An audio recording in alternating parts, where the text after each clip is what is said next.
समजा तुम्ही एखादी वस्तू खरेदी केली तर आणि तुम्ही जी रिक्वायरमेंट सांगितलेली होती दुकानदाराला त्याप्रमाणे त्यांनी ती दिलेली नाही आहे, किंवा तुम्हाला घरात आल्यावर समजलं की अरे ती इन्फेरियर क्वालिटीची आहे, किंवा मी जे सांगितले त्याप्रमाणे ती वस्तू नाही आहे, किंवा त्यांनी दिली पण घरात आल्यावर ती वस्तू काम करत नाही. मग अशा वेळेला तुम्ही ती कंझ्युमर कंप्लेंट कुठं कराल? कारण तुम्ही जेव्हा पैसे देऊन ती वस्तू घेता तेव्हा तुम्ही त्याचे ग्राहक होता. मग अशा वेळेला तुम्हाला ती कंझ्युमर कोर्टामध्ये तक्रार दाखल करता येते. मग आता ही तक्रार तुम्ही कुठं करणार? तर तुम्ही जिथं राहता तिथे, किंवा जिथं तुम्ही वस्तू खरेदी केली त्या ठिकाणी, किंवा दुकानदार ज्या दुकानातून तुम्ही घेतली त्या दुकानाच्या म्हणजे ठिकाणी. तर अशा 3 ठिकाणी तुम्ही कंझ्युमर कंप्लेंट करू शकता.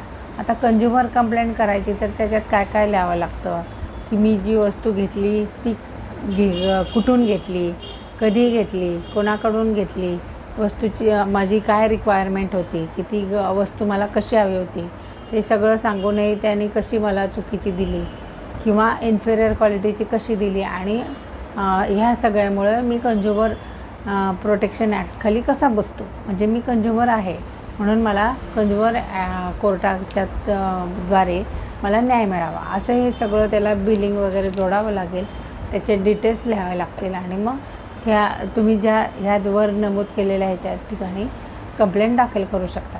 आता कधीकधी तुम्हाला डायरेक्ट जाता येत नसेल तिथं कोर्टात, तर तुम्हाला ऑनलाईन पण कंप्लेंट दाखल करता येते.